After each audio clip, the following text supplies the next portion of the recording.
لا حول ولا قوة إلا بالله العلي العظيم. أعوذ بالله من الشيطان اللعين الرجيم. بسم الله الرحمن الرحيم. الحمد لله على ما عرفنا من نفسه وألهمنا من شكره وفتح لنا من أبواب العلم بربوبيته ودلنا عليه من الإخلاص له في توحيده وجنبنا من الإلحاد والشك في أمره حمدا لا منتهى لحده ولا حساب لعدده ولا مبلغ لغايته ولا انقطاع لعمده والصلاة والسلام التحية والإكرام على خير خلقه وأشرف بريته وحامل وحيه ومبلغ رسالاته سيد المرسلين خاتم النبيين أبي القاسم محمد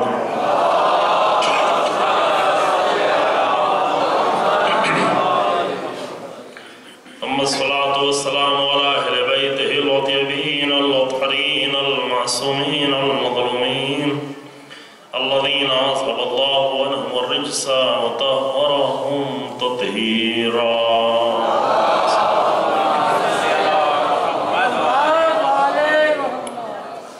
ولعنة الدائمة الباقية على أعدائهم أجمعين.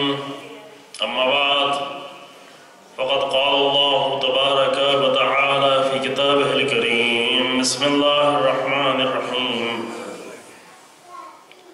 قل إني أمرت أن أعبد الله مخلصا له الدين وأمرت لأن أكون أول المسلمين. صلوات الله محمد.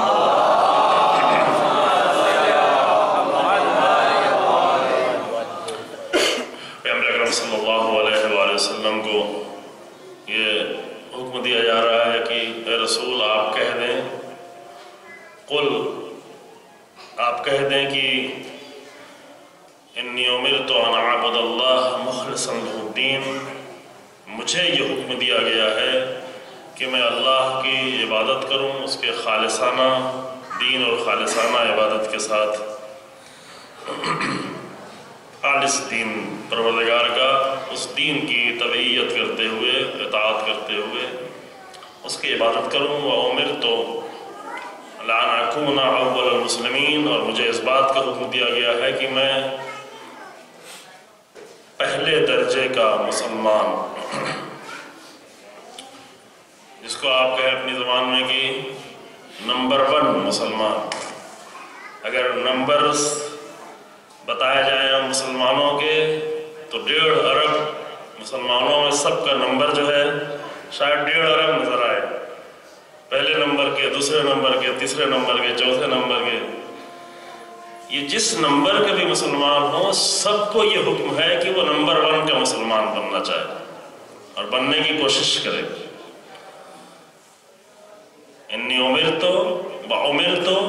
لأن أكون أول المسلمین. اول سے مراد یہاں پہ تاریخ نہیں ہے کہ تاریخ کے اعتبار سے میں پہلا ہو جاؤں، نہیں، بلکہ درجے کے لحاظ سے، اسلام کے لحاظ سے، تسلیم ہونے کے لحاظ سے، پروردگار کی بارگاہ میں سبمیشن کے لحاظ سے، بندگی کے لحاظ سے، کیونکہ سب سے بڑی فضیلت انسان کی وہ بندگی ہے، اور بندگی تسلیم کے نتیجے میں حاصل ہوتی ہے. یعنی جتنا سبمیشن ہوگا اتنی بندگی ہوگی. بندگی عمل کے نتیجے میں نہیں آتی. عمل ضرور اثر ڈالتا ہے انسان کے سبمیشن پر اور بندگی پر، لیکن اصلی چیز جو بندگی میں ہے، جو روح ہے بندگی ہے، وہ انسان کا تسلیم ہونا ہے. ممکن ہے کہ انسان عمل کم انجام دے رہا ہو لیکن تسلیم کی کیفیت زیادہ اس کے پاس ہو تو یہ زیادہ بڑا بندہ ہے، اس کے اندر زیادہ بندگی پائی جاتی ہو. اور اس کے برعکس بھی ہو سکتا ہے، ممکن انسان عمل بہت زیادہ انجام دے رہا ہو لیکن حالت بندگی نہیں ہے، سبمیشن نہیں ہے، تسلیم نہیں ہو رہا ہے. 6000 سالوں تک شیطان بھی عمل کرتا رہا لیکن وہ روح بندگی پیدا نہیں کر سکا. جبکہ اس عمل کا لازمی نتیجہ یہ ہونا چاہیے تھا کہ اس کے اندر یہ بندگی پیدا ہو جائے، لیکن قرآن کہتا ہے نہیں، یہ پہلے ہی سے اس کی نیت خراب تھی۔ وَكَانَ مِنَ الْكَافِرِينَ ابا واستكبر وَكَانَ مِنَ الْكَافِرِينَ، پہلے ہی سے یہ بدتر تھا، پہلے ہی سے وہ انکار کرنے والا، کفر کے بارے انکار کرنا۔ قرآن میں زیادہ تر جو کفر کا لفظ استعمال ہوا ہے اور کافر کے جو استعمال ہوا ہے وہ اس کے لغوی معنی میں ہے۔ لغوی معنی میں جو ڈکشنری کے معنی ہے، لغوی معنی میں کفر کے معنی ہے انکار کرنا۔ جو بھی جس حقیقت کا انکار کر دے وہ اس کا کافر ہے، جتنی بڑی حقیقت کا انکار کرے اتنی بڑا کافر ہے۔ جتنی بھی حقیقتیں ہیں، جتنی بڑی حقیقتوں کا، اب کیوں اللہ کے انکار کرنے والوں کو کافر کہے؟ کیونکہ سب سے بڑی حقیقت پروردگار کی ذات ہے، اس لیے اللہ کے انکار کرنے والا کافر ہے۔ رسول اللہ کا انکار کرنے والا، چونکہ اللہ نے سب سے زیادہ کمالات آ کر رسول اللہ کی ذات میں رکھے ہیں، رسول اللہ کے انکار کرنے والا کافر ہے۔ اسی معنی میں ولایت کے لیے بھی ہے کہ ولایت کا انکار یہ بھی کفر ہے، کیونکہ ولایت ایک بہت بڑی حقیقت ہے، اور بھائی وہاں تک بھی نہیں، مسئلہ اور نیچے تک بھی ہے، یعنی جس بھی اہم حقیقت کا انکار کیا جائے وہ کفر ہے ایک طرح کا۔ دو چیز ہوتی ہے، بعض وقت انسان عمل نہیں کرتا اور ایک وقت کہ انکار کرتا ہے۔ مثلا ایک انسان نماز نہ پڑھ رہا ہو، یہ ایک عمل ہے، ایک وقت انسان نماز نہ پڑھ رہا ہو کیونکہ نماز کا منکر ہو، یہ دو چیزوں میں بہت فرق ہے۔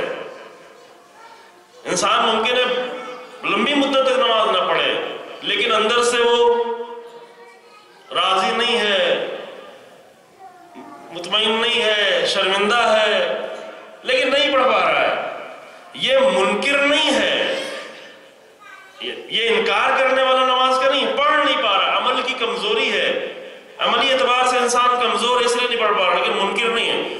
لیکن ایک انسان منکر اگر ہو جائے تو ایک حقیقت کا منکر ہو گیا۔ حقیقت کا انکار کوئی بھی کرے، چاہے جس بھی حقیقت کا انکار، یہ دائرے میں انسان کی کفر کے دائرے میں لانا شروع کر دیتی ہے۔ چونکہ کفر کی ایک خاص ٹرم ہے جو آپ استعمال کرتے ہیں، وہ عام طور سے وہیں استعمال کی جاتی ہے اللہ اور رسول اللہ کے لیے، لیکن جو قرآن میں کفر کا لفظ استعمال ہوا ہے زیادہ تر، اگر مطلب کفر کی تمام آیتوں کو پڑھ ڈالیں تو وہاں پہ قرآن میں زیادہ تر جو کفر کا لفظ استعمال ہوا ہے وہ کسی نہ کسی حقیقت کا انکار کرنے والے کو کافر کہا گیا ہے، آیات کا انکار کرنے والے کو کہا گیا ہے نا۔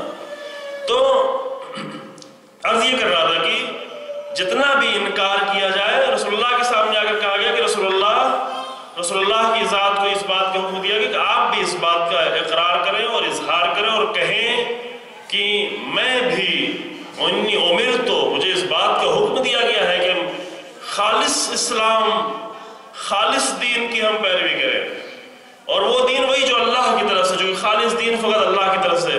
کل ایک بات عرض کی تھی اور بعض برادران نے اچھا ہوا سوال بھی کیا، یہ بات ہم ایسے پہلے بھی عرض کر چکے ہیں کہ اگر کوئی بات پوری طرح واضح نہ ہو پائے یا کوئی بات رہ جائے، آپ کے ذہن میں سوال پیدا ہو تو اچھا ہے، اس کے بارے میں سوال کر لیں، اور یہ دھیرے دھیرے رسم ہونا چاہیے، یہ دھیرے دھیرے رائج ہونا چاہیے کہ لوگ آ کر اچھے طریقے سے سوال کریں، پوچھیں مسائل کو۔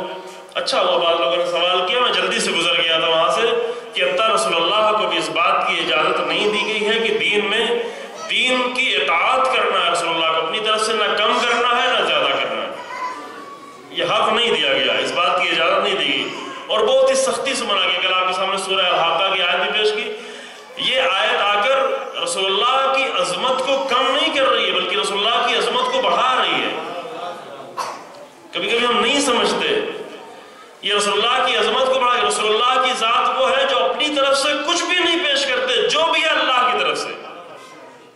ہاں اگر اپنی طرف سے پیش کرتے تو یہاں عظمت کم ہو جاتی، اور اس میں اس آیت میں اتنا سخت لہجہ اپنایا گیا، لہجہ اس کی وجہ یہ ہے کہ یہ پیغام ہمیں بھی دینا تھا کہ دیکھو ہم اپنے اتنے حبیب اور اتنے محبوب اور اتنے عزیز رسول کو بھی اس بات کی جب اجازت نہیں دیتے کہ دین میں کچھ کمی زیادتی کر سکے تو پھر ہماری اور آپ کی کیا حیثیت ہے؟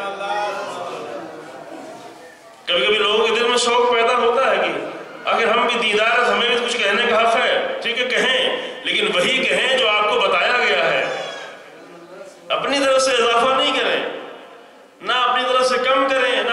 سے زیادہ کریں، یہ اس بات کا حق نہیں دیا گیا، یہ انبیاء کو نہیں دیا گیا، ائمہ کو نہیں دیا گیا، رسول اللہ جو عظیم ترین ذات ہے رسول اللہ کو اس بات کا حق نہیں دیا گیا، کیونکہ دین اللہ کا ہے اور اللہ کے دین کی اطاعت کرنی ہے، سب کو اللہ کے دین کی اطاعت کرنی ہے اور سب کو وہی پہنچانا ہے۔ یہ بعض لوگوں نے رسول اللہ کے بعد یہ کوشش کی کہ اپنے حکومت کے اقتدار کو لوگوں پر جتانے کے لیے آ کر دین میں کبھی کچھ کمی کرتے تھے، کبھی کچھ زیادتی کرتے تھے۔ اب مجھے یہاں پر تاریخ میں نہیں جانا ہے، وہ جا کر صفحات میں آپ خود تاریخ میں پڑھ لیں کہ یہ چیز رسول اللہ کے زمانے میں تھی لیکن میں اسے حرام کرتا ہوں، اور یہ نہیں تھا اور یہ مجھے اچھا لگتا ہے میں داخل کرتا ہوں۔ رسول اللہ کے زمانے میں لیکن مجھے اچھا لگتا ہے، مثلا نماز مستحبی تھی، میں اسے لازم قرار دیتا ہوں، اسے جماعت سے پڑھنا ہے۔ یہ بعض لوگوں کی آرزو تھی، اور وہ آرزو در حقیقت اس لیے تھی تاکہ اپنے اقتدار کو لوگوں پر مضبوط کر سکے کہ بھئی ہم بھی رسول اللہ کے بعد ہمیں بھی کچھ حق ہے۔ جب رسول اللہ ہی کو اللہ نے یہ حق نہیں دیا تھا تو آپ کو کیسے حق مل جائے گا، اور ہمیں کیسے حق مل جائے گا، اور کسی کو کیسے حق مل جائے گا؟ دادا یہ نہیں ہو سکتا۔ ہاں، اب اگر آج کچھ لوگ اگر ایسا کام کرنا چاہیں تو ان کو طے کرنا پڑے گا کہ رسول اللہ کی سیرت میں چلنا چاہتے ہیں، ائمہ کی سیرت میں چلنا چاہتے ہیں، کسی اور کی سیرت میں چلنا چاہتے ہیں، یہ واضح کرنا پڑے گا۔ اگر دین میں کچھ تبدیلی کرنے کی آرزو پیدا ہو رہی ہے، شوق پیدا ہو رہا ہے، تو اگر یہ اپنے آپ کے لیے طے کرنا پڑے گا کہ رسول اللہ نے تو کبھی یہ کام نہیں کیا، ائمہ نے کبھی یہ نہیں کیا، ائمہ نے ہمیشہ کہا کہ ہم جو کچھ بھی پیش کر رہے ہیں وہ قرآن سے ہے اور رسول اللہ کی ذات سے۔ جب لوگ پوچھتے تھے تو دلیل بھی دیتے، یہ قرآن کی اس آیت سے، یہ رسول اللہ کی سیرت سے، رسول اللہ کے اس کلام سے، ہم اپنی طرف سے کچھ نہیں پیش کر رہے ہیں، یا قرآن کی طرف سے ہے یا رسول اللہ کی طرف سے۔ تو ائمہ نے تو کچھ اپنی طرف سے پیش نہیں کیا، رسول اللہ نے بھی اپنی طرف سے پیش نہیں کیا، جو کچھ پیش کیا اللہ کی طرف سے۔ اب اگر کوئی اپنی طرف سے پیش کرنا چاہے تو وہ اگر معین کرے کہ کہاں جا رہا ہے، کس طرف جا رہا ہے، کس کے انداز دینداری پر عمل کر رہا ہے۔ بعض لوگ ممکن ہے دین کی محبت میں کام کر رہے ہوں۔ اصل نقطے کو سمجھنا اہم ہے عزیزو، اصل یہ نقطہ اہم ہے، کیونکہ بہت ہی ممکن مقدس چیز لگے، یہ تو مقدس عمل ہے، کیوں دین میں مشکل کیا ہے تو مقدس، ہے تو اچھا عمل۔ اس وقت نماز میں امیر المومنین کا لا کر نام لینا تشہد میں، اس میں کیا مشکل ہے تو مقدس، امیر المومنین کی ولایت ہے کہ مقدس عمل ہے، مقدس عمل کو دین میں آ کر نماز میں پڑھنے میں کیا حرج ہے؟ مسئلہ مقدس عمل کا نہیں ہے یا مقدس کلمے کا نہیں ہے، یہ کلمہ بہت مقدس ہے، لیکن دین میں کچھ داخل کرنا یہ بہت ہی نامقدس ہے۔ اس نقطے کو سمجھنا ہے، کلام بہت ہی مقدس ہے، اس میں کوئی شک نہیں ہے، کلام مقدس ہے، اور بھی جو لوگ کر رہے تھے وہ بھی مقدس چیز ہے۔ مثلا ایک نماز اگر فرادہ پڑھی جا رہی ہے، اس کو اگر جماعت سے پڑھنے لگے تو اس میں کیا حرج ہے؟ اس میں حرج کیا ہوگا؟ فرادہ نمازیں آ کر جماعت سے پڑھنے لگے، تراویح کی نماز مثلا، تو ایک مقدس کام ہے، لوگ مل جل کے پڑھنا، اچھا کام کریں، اس میں حرج کیا ہے؟ کہ حرج نماز پڑھنے میں نہیں ہے، حرج اپنی طرف سے دین میں کچھ داخل کرنے میں ہے۔ یہ مشکل، یہ نقطہ نہیں سمجھتے لوگ، اور اگر بہت سارے جوانوں کو اس بات پر دھوکہ دے دیں مشکل کیا ہے، امیر المومنین کا نام لے رہے ہیں، اس میں حرج کیا ہے؟ آج امیر المومنین کا نام لے رہے ہیں تو پھر امیر المومنین کا نام لیں، اور 12 امام اور بھی ہیں، تمام سب کا نام لیں، حرج کیا؟ کوئی حرج نہیں ہے، نام لینے میں حرج نہیں ہے، کلمہ پڑھنے میں کوئی حرج نہیں ہے، لیکن اس نیت میں بہت بڑا حرج ہے کہ دین میں کچھ کم کریں یا زیادہ کریں۔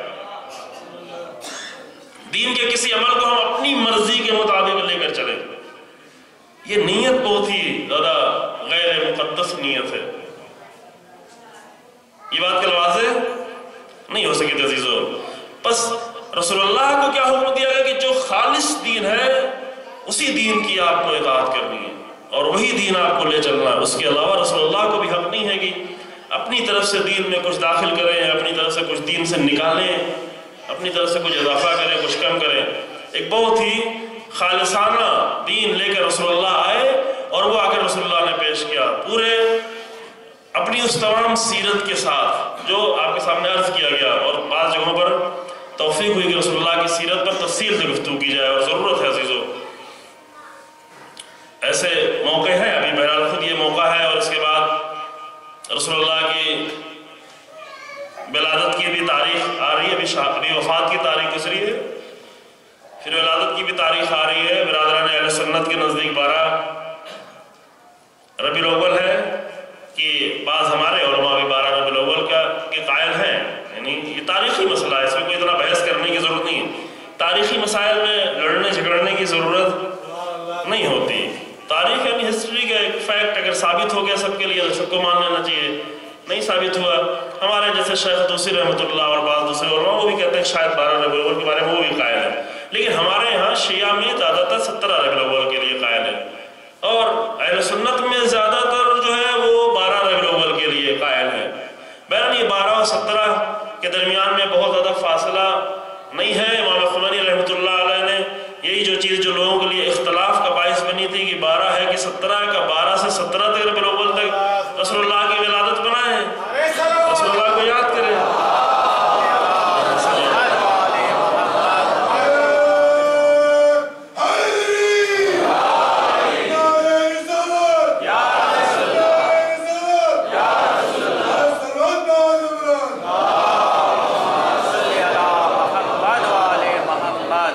رسول اللہ کی ذات ایسی جس کے بارے میں اہتمام کرنا چاہیے، زیادہ اہتمام کرنے کی ضرورت ہے۔ یہ نہیں کہ ایک مٹھائی بانٹ دی اور گھر میں جشن منا لیا اور یہ اتنا کافی۔ رسول اللہ کے بارے میں جانیں، مطالعہ کریں، مطالعہ کریں۔ ہم یہ نہیں کہتے کہ اگر پھر آپ جو ہے اپنے پروگرام میں اور بھی اضافہ کرتے ہیں، ابھی ایسے ہی کافی پروگرام چل رہا ہے، اتنی ہی بہت ہے نا۔ ہم پروگرام بہت زیادہ بڑھانے کے لیے نہیں کہہ رہے ہیں۔ اگر پروگرام کرنا ہے تو ایک شاندار طریقے سے ایک دن کا پروگرام ہو، لیکن شاندار طریقے سے اچھے چیزیں اگر پیش کی جائیں، کئی لوگ اگر پیش کریں، یعنی لگے کہ واقعاً پیغمبر اکرم صلی اللہ علیہ وآلہ وسلم کی یاد بنائی جا رہی ہے۔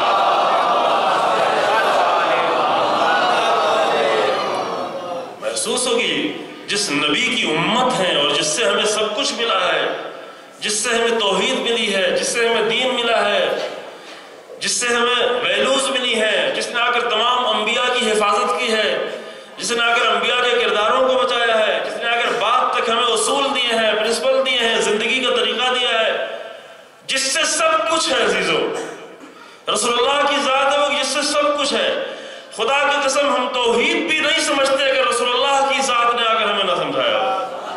ہم جیسے لوگ تو نہیں سمجھتے، بہت بامعرفت لوگ ہوتے جو سمجھتے۔ رسول اللہ کی ذات اگر نہیں ہوتی تو توحید بھی نہیں سمجھتے، الوہیت کو بھی نہیں سمجھتے۔ رسول اللہ کی ذات نہیں ہوتی تو دین نہیں سمجھ میں آتا۔ رسول اللہ کی قربانیاں، رسول اللہ کی زندگی، رسول اللہ کا کردار، رسول اللہ نے اپنے بات کے لیے کیا کیا، رسول اللہ نے کتنے بڑے انقلاب دنیا کو دیے۔ رسول اللہ نے ایک مرتبہ میں اشارہ کر چکا، رسول اللہ نے مورل اور اخلاقی انقلاب دیا، انقلاب اگر منقلب کر دیا۔ رسول اللہ نے اگر چند نصیحتیں نہیں کی، صرف کسی مولوی یا ذاکر کے طریقے سے اگر چند نصیحتیں نہیں کی کہ کسی کو ماننا ہو تو مانے، کسی کو نہیں ماننا ہو تو نہ مانے، اگر اس طریقے سے پیش کیا کہ منقلب ہو گیا، تبدیل ہو گیا، سب کچھ، زندگی تبدیل ہو گئی، معاشرہ تبدیل ہو گیا، بعد کے آنے والے معاشرے تبدیل ہوئے جا رہے ہیں۔ آپ یہ نہیں سمجھے کہ وہ لوگ جو رسول اللہ کو نہیں مانتے ان کے اوپر رسول اللہ کا کوئی اثر نہیں ہے۔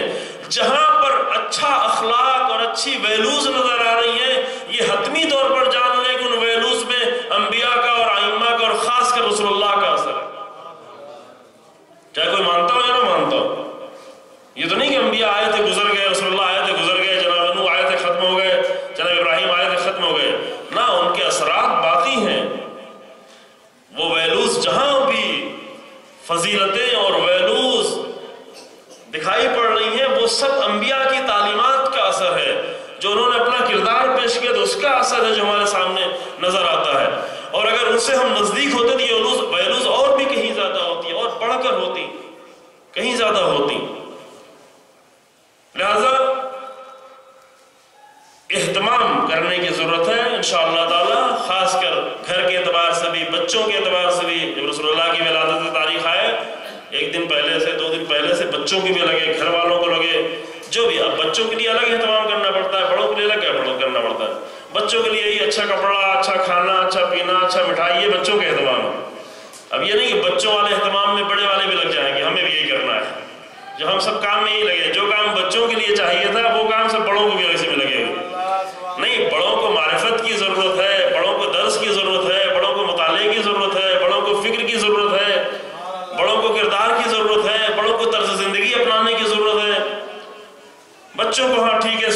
احساس رہے کہ آج کوئی خاص تاریخ ہے، یہ بچپن میں احساس ہو، تاکہ بعد جب یہ بڑے ہوں تو یہ بھی اس کا اہتمام کر سکیں، تاکہ اس کے اہمیت کو سمجھ سکیں۔ لیکن یہ ہے بہرحال اس میں اگر ایک بہت ہی عظیم کارنامہ انجام دیا امام خمینی رحمۃ اللہ نے، اگر 12 ربیع الاول سے لے کر کے 17 ربیع الاول تک اس کو ہفتہ وحدت قرار دیا۔ وہ جو اختلاف کا باعث بنا ہوا تھا اس کو اتحاد کا باعث بنا دیا۔ رہبروں کا کام یہی ہے کہ اگر امتوں کو جوڑیں، امتوں کو دور نہیں ہونے دیں۔ وہ جس کی بنیاد پر لوگ اختلاف کر رہے تھے 12 یا 17، 12 یا 17 کا، 12 17 کی بات چھوڑو، آؤ 12 سے 17 تک مناتے ہیں، مشکل کیا ہے؟ اہتمام کرتے ہیں۔ اور یہ وحدت کی نعرہ دینا اور وحدت تک لانا، اور الحمدللہ بہت اہتمام کیا جاتا ہے بہت ساری جگہوں پر، پورے ہفتے تک جو ہے وحدت کے اعتبار سے، چونکہ وحدت ہم شاید بعد میں تھوڑا سا اشارہ کر سکیں کہ ابھی اسلام کی حقیقی شکل اگر دیکھنا چاہے، حقیقی اور واقعی شکل اگر دیکھنا چاہے تو اس میں وحدت کو بہت زیادہ مقام حاصل ہے۔ ہم یہ تھوڑا اشارہ کریں گے، یہ نہیں معلوم کہ کون سا قرآن پڑھا جاتا ہے اور کون سا دین پڑھا جاتا ہے کہ جہاں پر آ کر اس دین کو پڑھ کر منبر پر بیٹھ کر تفرقے کی بات کی جائے، یہ مجھے نہیں معلوم واقعا۔ قرآن میں اگر آ کر دیکھیں تو قرآن تو کچھ اور حکم دے رہا ہے، رسول اللہ کی سیرت میں اگر آ کر دیکھیں تو رسول اللہ کی سیرت کچھ اور بتا رہی ہے۔ ائمہ کو اگر دیکھیں، امیر المومنین نے اسلامی وحدت کے لیے حتیٰ کتنی قربانیاں دیں،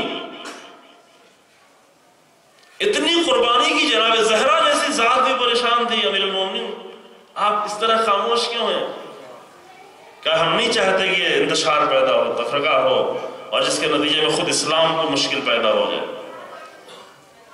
جناب زہرا نے سوال کیا تھا، کیوں؟ اس لیے کہ امیر المومنین کی نگاہ میں رسول اللہ کی ذات تھی، رسول اللہ کا دین تھا، رسول اللہ کا پیغام تھا۔ اسی وقت، خاص اسی وقت دیکھیں، اب اسی بات پر ہم تھوڑا آپ کے سامنے پیش کرتے ہیں، یہ بہت اہم نقطہ ہے، بہت توجہ کریں عزیزو۔ وہ جو باتیں تھیں وہ انشاءاللہ بعد میں، کہ دین کا محور وہ ہے رسول اللہ کی ذات، پورے دین کا دین فہمی۔ قرآن پر بھی ہمیں بھروسہ کس لیے ہے؟ اس لیے کہ رسول اللہ نے آ کر پیش کیا۔ ہمیں کیا پتا کہ جبریل آ رہے تھے کہ نہیں آ رہے تھے، کیسے آ رہے تھے؟ اس لیے کہ اتنے سچے انسان نے آ کر پیش کیا کہ جو کبھی جھوٹ بول ہی نہیں سکتا، بس اسی لیے قرآن ہمارے لیے کافی ہے۔ اللہ کی ذات پر کیوں ہمیں بھروسہ؟ اس لیے کہ رسول اللہ جیسی ذات نے آ کر اللہ کی بندگی کی۔ ہم جیسے نادان لوگ اتنی معرفت میں نہیں ہیں کہ اگر اللہ کی حقیقت کو پہچانے۔ البتہ چاہیے معرفت میں انسان کو اتنا آگے بڑھنا چاہیے کہ دیکھے وہ اللہ کے کرم کو، اللہ کی رحمتوں کو، اللہ کے مسلسل ربوبیت کو انسان دیکھے۔ لیکن اگر کبھی کبھی پھوکے ڈالنے والے اور وسوسے ڈالنے والے اگر انسان کو مشکل میں ڈال دیتے ہیں، واقعی مشکل میں ڈال دیتے ہیں کبھی کبھی۔ ابھی ایک بزرگوار سے میری ملاقات ہوئی تھی کچھ مہینے، انہی دنوں میں، ایام اعزاں میں۔ وہ بیان کر رہے تھے کہ میرے جتنے بھی دوست تھے ہماری پڑھائی کے زمانے میں، تعلیم کے زمانے میں، سب کے سب کمیونسٹ تھے۔ کمیونزم کے مانتے، کمیونزم یعنی جو خدا کو مانتے ہی نہیں، اللہ کو جو مانتے نہیں۔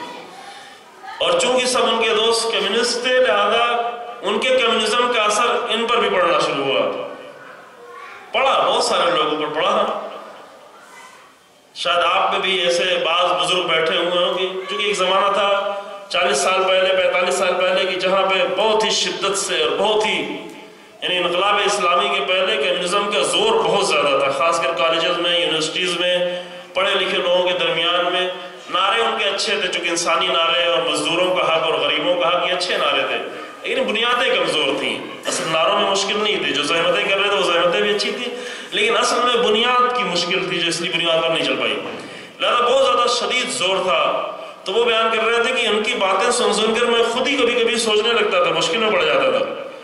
لیکن ایک مرتبہ ایسے ہی سفر کرتے کرتے، گاڑی میں سفر کر رہا تھا، اور سفر کرتے کرتے میرے ذہن میں صرف یہ تصور پیدا ہوا کہ اگر واقعاً پروردگار، چونکہ خود نہیں دیکھ پا رہے تھے، اگر واقعاً پروردگار کی ذات نے یہ سب کچھ نہیں کیا ہے تو رسول اللہ جیسی ذات نے کس کے لیے سب کچھ کیا، اور امام حسین جیسی ذات نے کس کے لیے اتنی قربانیاں دی؟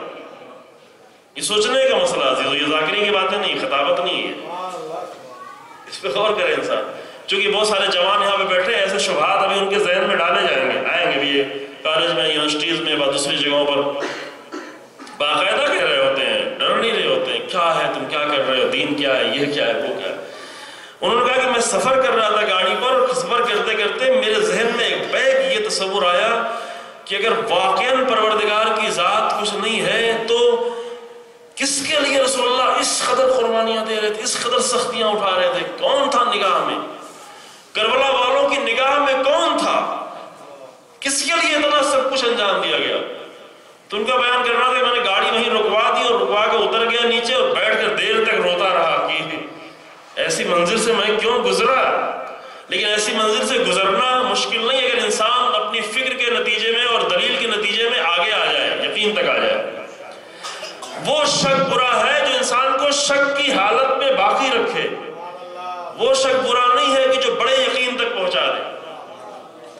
لہٰذا اس میں کوئی مشکل نہیں تھی، اور واقعاً اللہ کی ذات کی معرفت بھی ہم جیسے لوگوں کو رسول اللہ کے ذریعے سے ملی، اور دشمن کی نگاہ میں بھی اسی لیے رسول اللہ کی ذات سب کچھ تھی۔ عزیزوں، شروع سے لے کر آخر تک دین کا غیر خالصانہ چہرہ اور دین کا بناوٹی چہرہ جب سے آ کر پیش کیا جانے لگا، ان کا بھی مقصد یہ تھا کہ دین تو بند نہیں، ختم نہیں کیا جا سکتا، چونکہ رسول اللہ نے دین کو یہاں تک پہنچا دیا ہے کہ اب اس کے بعد دین رکنے والا نہیں ہے۔ لہذا دین کو روکنے کا بہترین طریقہ یہ ہے کہ اگر اس کے چہرے کو تبدیل کرنا شروع کر دیں، اس کے اثر کو ختم کرنا شروع کر دیں۔ بنی امیہ مسلمان ہوئے ہی اس لیے کہ جب تک تلواروں سے دین کو روکنا چاہا نہیں روک پائے، جب تک جنگوں میں آ کر دین کو روکنا چاہا وہ دین کو نہیں روک پائے، اور جب دیکھا کہ فتح مکہ کے بعد اب تو ہمارا کچھ بس چلنے والا نہیں ہے تو اب دین کا لباس پہن کر آ کر دین کو نقصان پہنچانا شروع کیا۔ اور وہ لوگ تاریخ میں وہ لوگ کہ جو آ کر دین کا لباس پہن کر دین کو نقصان پہنچاتے ہیں وہ دشمن سے بھی زیادہ خطرناک ہوا کرتے ہیں، جو دشمن اتنا نہیں پہنچا سکتا۔ جب تک بنی امیہ اور آل ابی سفیان دشمن کی شکل میں سامنے تھے، تلواریں لے کر آتے تھے، سب پہچانتے تھے کہ یہ دشمن ہے، یہ تلوار لے کر آ رہے ہیں، بدر میں، احد میں، خندق میں سب تلوار لے کر آ رہے ہیں۔ لہذا یہ نقصان بھی نہیں ہے، بہت کر سکتے تھے، مار سکتے تھے، جنگ کر سکتے تھے، قتل کر سکتے تھے، شہادتیں ہو سکتی تھی، لیکن دین کو نقصان نہیں پہنچتا، چونکہ شہادتوں سے تو دین کو نقصان نہیں پہنچتا۔ دشمن اگر مقابلے میں آ کر جنگ کر رہا ہے اور ادھر سے کچھ لوگ شہید ہو جائیں تو شہید جو لوگ ہو جاتے ہیں ان سے دین کو نقصان نہیں پہنچتا، معاشرے کو بھی نقصان نہیں پہنچتا۔ بعض لوگ یہ نادانی کی سوچ رکھتے ہیں کہ اتنے لوگ شہید ہو گئے، کیونکہ وہ سوچتے ہیں شہید ہو گئے تو ہمارے درمیان نہ رہے، ختم ہو گئے، مر گئے۔ قرآن کہتا ہے تم شہیدوں کو مردہ نہ کہو، شہید مرتا نہیں ہے بلکہ شہید زندگی دے رہا ہوتا ہے۔ اگر شہید نہ ہوتے تو بہت ساری وہ روح لوگوں میں پیدا نہیں ہو سکتی تھی جو رسول اللہ نے پیدا کی۔ شہادت کے ذریعے سے کام آسان ہو جاتا ہے۔ جناب حمزہ کی شہادت نے اور زیادہ روح پیدا کر دی لوگوں میں۔ لہذا جب تک دشمن بن کر مقابلے میں رہے تب تک چہرہ پہچانا جاتا رہا کہ وہ باطل کا چہرہ ہے، ادھر حق کا چہرہ ہے۔ لیکن جب وہی اسلام کا لباس اوڑھ کر اندر آ گئے اب پہچاننا مشکل ہو گیا، اور یہی حالات خطرناک ہوتے ہیں کہ آج کے دور میں بھی حتیٰ خود شیعت کے اندر بھی اور باہر بھی، ہم شاید کل آپ کے سامنے عرض کریں اس مسئلے کو جو ایک اہم مسئلہ ابھی دنیا میں چل رہا ہے، اسلام کے چہرے کو خراب کرنے کا دونوں طرف سے۔ شیعہ میں بھی ایسے گروہ باقاعدہ بنائے جا رہے ہیں، اہل سنت میں بنائے جا رہے ہیں۔ کچھ حقیقتیں ہیں شاید آپ کے لیے ضروری ہو جاننا کہ بھی جو ہو رہا ہے اور ممکن ہے کہ بڑا فتنہ بن کر سامنے آنے والا ہو، انشاءاللہ کل آپ کے سامنے عرض کریں گے۔ لیکن ابھی آج یہی میں گفتگو تمام کرتے ہیں کہ مرکز دین کی طرف سے بھی مرکز رسول اللہ کی ذات تھی، دشمن کی طرف سے بھی مرکز رسول اللہ کی ذات تھی۔ لہذا یہی کہا بھی کہ جنگ احد میں سب سے پہلے ٹارگٹ رسول اللہ کو کرنا، اگر رسول اللہ کو مار سکے تو سب سے اچھا ہے، اگر رسول اللہ کو نہ مار سکے تو علی کو مارنا، امیر المومنین علی بن ابی طالب علیہ السلام، اگر علی کو بھی نہ مار سکے تو حمزہ کو مارنا، اور اس حبشی کا نیزہ نہ رسول اللہ تک آ پایا نہ امیر المومنین تک آ پایا، جناب حمزہ کے سینے میں آ کر پیوست ہوا، لیکن ٹارگٹ اصل میں رسول اللہ کی ذات تھی۔ اور ہمیشہ بھی یہی رہا، ہمیشہ یہی رہا۔ جب تیسرے خلافت کے دور میں بنی امیہ تک خلافت پہنچی، چونکہ خلیفہ سوم جو ہے خاندان بنی امیہ کے سے تعلق رکھنے والے تھے۔ جب یہ خلافت بنی امیہ تک پہنچی تو ابو سفیان جاتا ہے جنگ احد کے میدان میں اور جناب حمزہ کی قبر پر پیر مار مار کے کہتا ہے حمزہ اٹھو، جس کے لیے تم نے قربانیاں دی، جس کے لیے لڑ رہے تھے، آج وہ میرے اختیار میں آ گئی۔ اور جا کے کہتا ہے دربار میں کہ اب اس خلافت کو اس طریقے سے گھماؤ جس طریقے سے گیند گھمائی جاتی ہے اپنے درمیان، تمہیں ایک دوسرے کو دیتے رہو، خلافت کہیں جانے نہ پائے۔ اور نہیں جاتی عزیزو، بنی امیہ نے خلافت کو اتنی مضبوطی سے پکڑ لیا تھا کہ یہ کہیں جانے کو تیار نہیں تھی۔ وہ تو کربلا کے اثرات ایسے تھے کہ خلافت کو رکھنا مشکل ہو گیا۔ یہ الگ بحث ہے کہ کربلا کے بعد بنی امیہ کو خلافت سنبھالنا مشکل ہو گیا۔ کربلا سے پہلے لوگ سوچتے بھی نہیں تھے کہ یہ حکومت جو امام حسن سے چھین لی آ کر حاکم شام نے، اور جس حکومت میں امیر المومنین کو اتنے مسائل پیدا ہوئے اور امام حسن کو دینا پڑی جس حکومت کو، کہ بہت دردناک واقعہ شہادت کی تاریخ گزری عزیزو کہ امام حسن کو حکومت دینا، میں ایک جملہ سن کہہ کے پڑھتا ہوں، اس کی مصیبت کو آپ محسوس کر لیے خالی ایک جملے میں، کہ امام حسن کو پوری حکومت اس شخص کے ہاتھ میں دینی پڑی کہ جس کو امام علی علیہ السلام چند دن گورنر بھی رکھنا نہیں چاہتے تھے۔ یہ مسائل ہے، پوری تاریخ کا مسائل ہے۔ لوگ کہتے تھے کہ چند دن اور رک جائیں، اپنی طاقت کو زیادہ کر لیں، اپنی طاقت کو بڑھا لیں، بعد میں ہٹا دیں۔ نہیں، میری حکومت میں یعنی الہی حکومت میں حاکم شام جیسے گورنر کی جواز نہیں ہے، ورنہ الہی حکومت نہیں رہ جائے گی۔ لہذا امیر المومنین کو مقابلہ کرنا پڑا، جنگ کرنی پڑی، مقابلے میں آئے، لیکن چند دن، ایک دن کے لیے بھی یہ گوارا نہیں کیا کہ حاکم شام کے ہاتھ میں حکومت رہے، الہی حکومت کا کوئی گورنر بھی حاکم شام جیسا انسان تھا۔ لیکن آخر میں امام حسن کو دینی پڑی، کیوں؟ یہ تاریخ کا وہ دردناک باب ہے۔ کیوں دینی پڑی؟ اس لیے دینی پڑی کہ امام حسن علیہ السلام کمزور نہیں ہو گئے تھے، یا مقابلے میں جو تھا وہ اتنا مضبوط نہیں ہو گیا تھا، بلکہ ساری مشکل یہ تھی کہ امام حسن کے جو ساتھی تھے وہ بہت کمزور ہو گئے، اور جہاں بھی کسی رہبر کے ساتھی کمزور ہو جائیں گے وہاں رہبر کو بھی کمزور ہونا پڑتا ہے۔ امام حسن خود کمزور نہیں تھے، ساتھیوں نے آ کر امام حسن کو اس طرح کمزور کیا۔ عبید اللہ ابن عباس جو رسول اللہ کا چچازاد بھائی تھا، امیر المومنین کا چچازاد بھائی تھا، جس کے 2 بیٹوں کو مصر میں حاکم شام کے لشکر نے قتل کرایا تھا، اور جس کو امام حسن نے اپنے لشکر کا سپہ سالار بنایا تھا، جو بہادر انسان تھا، قوی انسان تھا، لیکن بازوؤں کی طاقت کے اعتبار سے قوی تھا، تلوار چلانے کے اعتبار سے قوی تھا، دل کا اتنا کمزور تھا کہ وہ ایک شب میں حاکم شام کے طرف سے جو پیش کیا گیا اس کے مقابلے میں بک گیا۔ جو خود سپہ سالار ہو، جو خود اپنے لشکر کا، جب لشکر کے سپہ سالار اپنے ساتھیوں کے ساتھ بکنے پر تیار ہو جائے تو امام حسن کس پر بھروسہ کرے؟ اب یہ حالات پورے بھی فرصت نہیں ہے آپ کے سامنے پیش کرنے، کیوں امام حسن کو صلح کرنی پڑی؟ امام حسن کے صلح کرنا امام حسن کے زہر کے پیالے سے پینے سے کہیں زیادہ سخت عزیزو، کیونکہ وہاں صلح کر کے حکومت اس کے حوالے کرنی پڑی کہ جو کسی بھی قدر کو اور کسی بھی ویلو کو نہیں پہچانتا، کہ جس کو ایک دن تک امیر المومنین بھی گورنر رکھنے کے لیے گوارا نہیں تھے، پورے حاکم اسلامی کو حکومت اسلامی دینی پڑی۔ کیوں دینی پڑی؟ اس لیے نہیں دینی پڑی کہ وہ بہت قوی ہو گیا ہے یا امام حسن علیہ السلام معاذ اللہ کچھ کمزوری آ گئی، نہیں، بلکہ ساتھیوں نے آ کر اتنا کمزور کر دیا تھا امام حسن۔ یہ تاریخ کا بہت ہی دردناک باب ہے کہ جب چاہنے والے کمزور ہو جائیں، جب رہبر کے ساتھ رہنے والے کمزور ہو جائیں تو رہبر کو آ کر اتنا دردناک قدم اٹھانا پڑتا ہے، اتنا دردناک۔ واقعاً یہ زہر کے پیالے سے کہیں زیادہ دردناک تھا کہ جو امام حسن نے صلح کی حالت میں انجام دیا،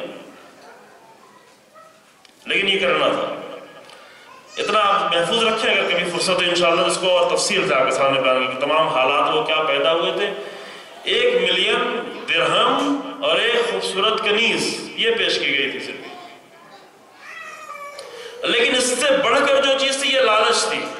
اس لالچ سے بڑھ کر جو چیز تھی وہ خوف تھا، خوف تھا، کیونکہ حالات ایسے پیدا ہو گئے تھے کہ لشکر کے افراد بھی کمزور پڑنے لگے تھے، ڈرنے لگے تھے، چونکہ امیر المومنین کے زمانے ہی سے یہ فریادیں بلند کرنا، کتنا لڑیں گے، کب تک لڑیں گے، اب جنگ روکی جائے اور جنگ کم کی جائے اور جنگ ختم کی جائے، جنگ صفین میں اتنے دنوں تک لڑ سکے۔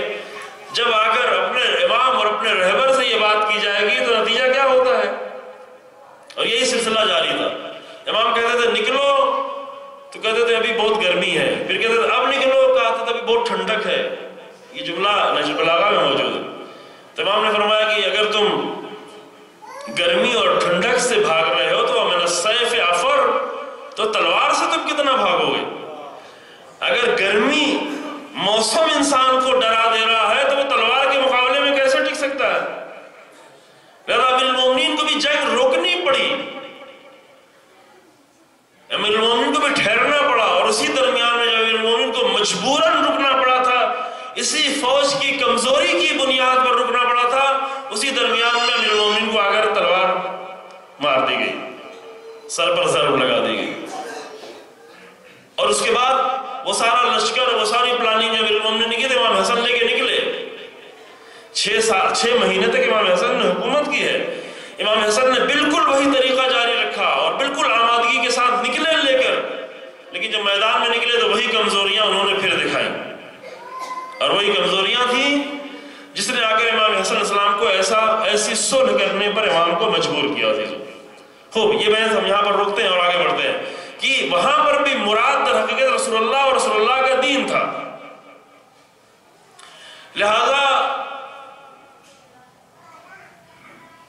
شعبہ نام ہے، مغیرہ ابن شعبہ، ایک مرتبہ وہ حاکم شام کے دربار میں گیا اور حاکم شام کی طرف سے یہ حکم دیا جا رہا تھا کہ جتنے بھی ممبر ہیں خطبہ جمعہ کے، ہر ممبر پر علی ابن ابی طالب کو برا بھلا کہا جائے۔ یہ تاریخ میں لکھا ہوا ہر جگہ پہ، اور یہ سلسلہ جاری رہا 70 سال تک۔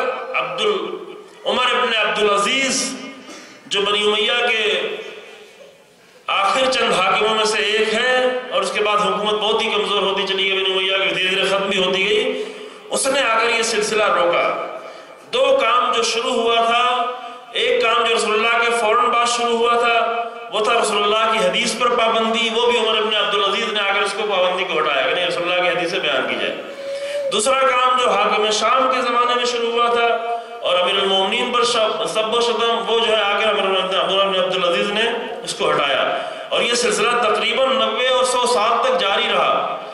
اس وقت جب حاکم شام یہ حکم دے رہا تھا کہ یہ حکم دیا جائے اور تمام خطبہ جمعہ میں یہ عمل انجام دیا جائے، تو مغیرہ ابن شعبہ نے کہا کہ اب تو یہ کیوں کہہ رہا ہے، اب تو یہ حکم کیوں دے رہا ہے، اب تو حکومت تیرے اختیار میں آ گئی، اب تو پوری اسلامی حکومت تیرے اختیار میں، اب تو کیوں اتنا کینہ رکھے ہوئے ہے، کیوں اتنا بغض رکھے ہوئے ہے؟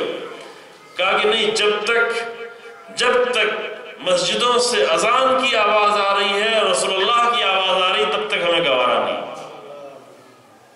وہی بات ابو سفیان نے بھی کی تھی، اور یہی جملہ یزید نے بھی دہرایا کہ جب اہل حرم دربار میں پہنچے تو یزید نے فخر میں آ کر یہ شعر پڑھا، کہا کہ لعبت ہاشم بالملک فلا خبر جاء ولا وحی نزل۔ بنی ہاشم نے تو فقط حکومت حاصل کرنے کا کھیل اور ڈھونگ رچا تھا، یہ کھیل کھیلا تھا بنی ہاشم نے، نہ تو کوئی آسمان سے خبر آئی تھی، نہ ہی کوئی آسمان سے وحی آئی تھی، یہ سب تو بنی ہاشم کا کھیل تھا۔ یعنی دادا، باپ اور پھر پوتا، تینوں کی زبان سے یہی کلمہ جاری ہو رہا ہے، یہ رسول اللہ نے جو کچھ کیا یہ سب کیا تھا۔ یعنی وہ جان رہے کہ مرکز رسول اللہ کی ذات ہے، لیکن چونکہ رسول اللہ کو کچھ ڈائریکٹ نہیں کہہ سکتے تھے، یہ مجبوری تھی، بہت توجہ کریں، یہ ان کی مجبوری تھی کہ رسول اللہ کو کچھ نہیں کہہ سکتے تھے۔ امت مسلمہ اس بات کو قبول نہیں کرتی کہ رسول اللہ کو کچھ کہا جائے، چونکہ اذانیں ہو رہی تھی، رسول اللہ کا نام لیا جا رہا تھا، لہذا رسول اللہ کو چونکہ کچھ نہیں کہہ سکتے تھے، لہذا رسول اللہ کا جو سب سے زیادہ قریب ترین محافظ تھا اور جو دین کا سب سے بڑا محافظ تھا، اس کو ٹارگٹ بنایا گیا۔ امیر المومنین کی ذات، امیر المومنین کو بھی جو ٹارگٹ بنایا گیا ہے اس میں مقصد دین ہے اور رسول اللہ ہے. توجہ ہوئی آپ نے؟ امیر المومنین سے ان کی کوئی ذاتی دشمنی نہیں ہے. امیر المومنین نے جتنی تلواریں چلائی ہیں وہ رسول اللہ کے لیے چلائی ہیں، اپنے لیے تو امیر المومنین نے کچھ نہیں چلایا. امیر المومنین نے جتنی جنگ لڑی ہے دعوت ذوالشیرہ سے لے کر شب ہجرت پہ بستر پر آ کر سونے تک، اور شب ہجرت سے لے کر کے فتح مکہ تک جتنی بھی جنگیں لڑی امیر المومنین نے، کوئی اپنے لیے تو نہیں لڑ رہے تھے. جتنی بھی جنگیں تھیں سب دین کے لیے تھیں، سب اسلام کے لیے تھیں، سب رسول اللہ کے لیے تھی. کیونکہ رسول اللہ سے 10 سال کی عمر میں وعدہ کیا تھا کہ ہم حاضر ہیں، کوئی ہو یا نہ ہو لیکن ہم حاضر ہیں، اور اس وعدے کو پورا کر رہے تھے. بدر میں وعدہ پورا کرتے رہے، احد میں وعدہ پورا کرتے رہے، زخم کھاتے رہے. جنگ احد میں امیر المومنین نے کتنا زخم کھایا ہے جب سب چھوڑ کے چلے گئے تھے. لیکن چونکہ یہ مخالف دشمن بھی یہ جانتا تھا کہ رسول اللہ کی ذات اور رسول اللہ کے دین اور رسول اللہ کی آئیڈیالوجی کا سب سے بڑا محافظ علی ابن ابی طالب ہے، لہذا رسول اللہ کو ڈائریکٹ کچھ نہیں کہہ سکتے تھے، لہذا نشانہ امیر المومنین کو بنایا. یہ تاریخ کی حقیقت میں توجہ رہے عزیزو. لیکن وہ جو امیر المومنین کو نشانہ بنا رہے تھے ان کا بھی مقصد رسول اللہ کی ذات تھی اور رسول اللہ کا دین تھا. اور ادھر امیر المومنین کو بھی اس بات کا اندازہ ہے، ادھر سب کو اندازہ ہے. لہذا جہاں بھی رسول اللہ کی سیرت میں ذرہ برابر کمی پیدا ہوئی امیر المومنین آ کر مقابلے میں کھڑے ہو گئے. کبھی رائے دے رہے ہیں، کبھی مشورہ دے رہے ہیں، کبھی بھیج رہے ہیں، کبھی سمجھا رہے ہیں، کبھی پہچنوا رہے ہیں، کبھی آ کر توڑ رہے ہیں. جب امیر المومنین تک خود خلافت آئی تو وہ سارے اصولوں کو توڑا کہ جو رسول اللہ کی سیرت کے خلاف انجام دیا گیا تھا، وہ سارے اصول توڑ دیے. یہ خلافت دوم میں شروع ہوا تھا، یہ تاریخ کا واقعہ ہے. چونکہ یہ ساری باتیں جو ہیں شیعہ کتابوں میں نہیں لکھی ہوئی ہیں، شیعہ کتابیں تھی نہیں اس زمانے میں، جو کتابیں تھی بھی ختم ہو گئی، جلا دی گئی. یہ سب اہل سنت برادران کی کتابوں میں لکھا ہوا ہے کہ رسول اللہ کے فوراً بعد دھیرے دھیرے عمل ایسا شروع ہوا، تبدیلیاں یہاں سے آنا شروع ہوئی. کہا کہ دیکھیں فلاں نے بہت جنگ کی ہے، اس کو زیادہ مال غنیمت ملنا چاہیے. فلاں رسول اللہ کا بہت قریبی تھا، اس کو اور زیادہ ملنا چاہیے. فلاں رسول اللہ کی زوجہ ہے، اس کو زیادہ ملنا چاہیے. رسول اللہ کی زوجہ میں جو رسول اللہ کے زیادہ قریب تھی، جو قریش ہے، اس کو اور زیادہ ملے. جو غیر قریش ہے، عرب ہے، اس کو تھوڑا کم ملے. جو غیر عرب ہے اس کو اور کم ملے. یہ ساری تقسیم. اور جن لوگوں کو زیادہ مل رہا تھا وہ خاموش بیٹھے تھے. کیوں؟ اس لیے مجھے تو زیادہ مل رہا ہے. لیکن مشکل کہاں سے شروع ہوئی؟ مال کی تقسیم، مال غنیمت کی تقسیم. رسول اللہ کے زمانے میں مال غنیمت کی تقسیم یہ تھی کہ سب کو برابر برابر دے دیا جاتا تھا. جتنا مال غنیمت آتا تھا سب کو برابر برابر دے دیا جاتا تھا. یہ نہیں دیکھا جاتا کہ اس نے جنگ زیادہ لڑی ہے، اس نے قربانی زیادہ دی، اس نے زخم زیادہ کھایا اور یہ بیچارہ معمولی انسان ہے. کہا جس نے زیادہ جنگ لڑی ہے اس کا اجر اللہ زیادہ دے گا. یہاں پر پیسے کے اعتبار سے سب کو برابر برابر دے دیا. جب امیر المومنین کا زمانہ آیا، امیر المومنین نے بھیجا اپنے ساتھیوں کو، کہا دیکھو مال غنیمت میں کتنا مال بچا. انہوں نے آ کر دیکھا، سارے مال غنیمت کا حساب لگایا، کہا اتنا مال ہے. پھر افراد کا حساب لگایا، افراد کو دیکھا، مال کو دیکھا، اندازہ لگایا، پتا کہ تقریباً سب کے اوپر 3 درہم آ جائیں گے. کتنے؟ 3 درہم. اب جن کو ہزاروں درہم ملتا تھا، جب ان کو 3 درہم آ کر ان کے ہاتھ پہ رکھا گیا، ان کو بہت ہی عجیب لگا، بہت زیادہ عجیب لگا. آگے آپ نے یہ کیا کیا؟ آپ نے خلیفہ دوم کی سیرت کو تبدیل کر دیا. امیر المومنین نے جواب میں کیا کہا؟ یہ بتاؤ کہ رسول اللہ کے زمانے میں کیا ہوتا تھا؟ برابر برابر دیا جاتا تھا، کم و زیادہ دیا جاتا تھا؟ کہ رسول اللہ کے زمانے میں تو برابر برابر ہی دیا جاتا تھا. تو کہا کہ یہ بتاؤ کہ رسول اللہ کی سیرت میں چلنا زیادہ بہتر ہے یا خلیفہ دوم کی سیرت میں چلنا زیادہ بہتر ہے؟ یہاں بھی کوئی اختلافی بات نہیں ہو رہی ہے، تاریخ کے واقعات ہیں، واقعات معلوم ہونا چاہیے. ہم اس بات کے خود مخالف ہیں کہ کوئی بھی ایسی بات نہیں جو کسی کو دل آزاری ہو، کسی کو ناپسند ہو. لیکن حقیقتیں جو ہیں، حقیقتیں بھی نہیں واضح ہونا چاہیے. امیر المومنین سوال کیا، سیدھا سا سوال، یہ بتاؤ کہ رسول اللہ کی سیرت میں چلنا یہ زیادہ بہتر ہے ہمارے لیے یا خلیفہ کی سیرت میں چلنا؟ اب وہ کیا کہہ سکتے تھے؟ کچھ جواب نہیں تھا، وہاں تو مجبور تھے. کہا کہ پھر بھی آپ آپ یہ تو دیکھیں کہ لوگوں کے کردار زیادہ ہیں، زحمتیں زیادہ ہیں، قربانیاں زیادہ ہیں، جنگیں زیادہ لڑی ہیں، کوئی سیف الاسلام ہے تو کوئی یہ ہے، تو کوئی جنگ بدر میں تھا، تو کوئی شروع سے جنگ میں تھا، تو کوئی اتنے جنگوں میں تھا، کوئی زخم کھایا ہوا ہے۔ تو وہاں پہ امیر المومنین نے جواب کیا دیا؟ کہا یہ بتاؤ کہ تم میں جتنے بھی اتنے بڑے بڑے کردار ادا کرنے والے لوگ ہیں، قربانیاں دینے والے ہیں، ان سب کے درمیان میں میرا اپنا کردار کیا ہے؟ ہمارا کردار اسلام میں ان سب سے زیادہ ہے یا کم ہے؟ کہا نہیں، آپ کا رول تو سب سے زیادہ ہے۔ تو کہا یہی 3 درہم میں نے اپنے لیے بھی رکھے ہیں۔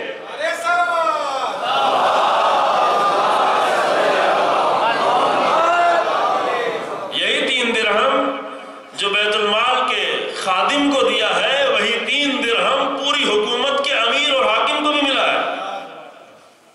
لہذا وہاں پر پھر خاموش ہو گئے اور پھر مسائل جو تبدیل ہونا شروع ہو گئے۔ امیر المومنین کی نگاہ میں بھی اصلی چیز جو تھی وہ رسول اللہ کی سیرت تھی۔ پہلے ہی دن آ کر خطبہ دیا اور اعلان کیا کہ ہم رسول اللہ کی سیرت کو زندہ کریں گے اور اس کے خلاف جو کچھ کیا گیا ہے اس کو واپس پلٹائیں گے، حتیٰ اگر غلط طریقے سے مال تقسیم کیا گیا ہے اور اس مال سے کنیزیں خریدی گئی ہیں تو اس مال کو بھی ہم واپس پلٹائیں گے۔ پہلے دن سمجھ لیں سب لوگ کہ امیر المومنین آئے ہیں تو رسول اللہ کی سیرت کو زندہ کرنے کے لیے، اور حسین ابن علی بھی یہی کہتے ہوئے نکلے گئے، ہم نکلے ہیں رسول اللہ کی سیرت کو زندہ کرنے کے لیے۔ ادھر مقابل میں جو لوگ ہیں ان کی بھی نگاہ میں مرکز رسول اللہ کی ذات ہے، ادھر امیر المومنین کی نگاہ میں مرکز رسول اللہ کی ذات ہے۔ جب جناب زہرا نے پوچھا کہ علی کیا ہو گیا ہے، کیا تمہارے ہاتھ میں وہ تلوار نہیں ہے جو خندق میں تھی، جو خیبر میں تھی؟ اور اتفاق سے اسی لمحے جب جناب زہرا پوچھ رہے، جو واقعاً بہت درد کے حالات تھے، بہت مشکل حالات تھے، اسی وقت جب جناب زہرا یہ پوچھ رہی تھی کہ اے علی تمہیں کیا ہو گیا ہے، تم خاموش کیوں بیٹھے ہو، تمہاری تلوار کو کیا ہو گیا ہے، اسی وقت اذان کی آواز بلند ہوئی اور مؤذن نے کہا اشہد ان محمد رسول اللہ۔ اس وقت امیر المومنین فرمایا اے بی بی آپ یہ بتا دیں کہ آپ اس آواز کو باقی رکھنا چاہتی ہیں یا نہیں؟ کہا ہاں یہ آواز ضرور باقی رہے۔ کہا اگر یہ آواز باقی رہنا تو مجھے خاموش بیٹھنا پڑے گا۔ محمد رسول اللہ کی آواز ہوئی، دین رسول اللہ کا دین۔ بس یہ دونوں طرف سے ادھر امیر المومنین کی نگاہ میں بھی رسول اللہ ہی کی ذات ہے، امام حسین کی نگاہ میں بھی رسول اللہ ہی کی ذات ہے۔ امام حسن اگر صلح کر رہے ہیں تو وہ بھی رسول اللہ ہی کے لیے کر رہے ہیں تاکہ رسول اللہ کا دین محفوظ رہے، ورنہ سب کچھ خاتمے کا پروگرام تھا، سب ختم۔ اس وقت حالات جب خود کمانڈر، جب فوج کا سپہ سالار جا کر مقابل میں مل گیا ہے اور اپنے لشکر کو لے کے چلا گیا ہے تو وہاں پہ جنگ کرنا یعنی کیا ہے؟ اپنی جان دینا، اپنی قربانی دینا، خود کو دینا، اپنے پورے گھرانے کو بھی دینا، اپنی بھی شہادت دینا، امام حسین بھی شہادت دینا۔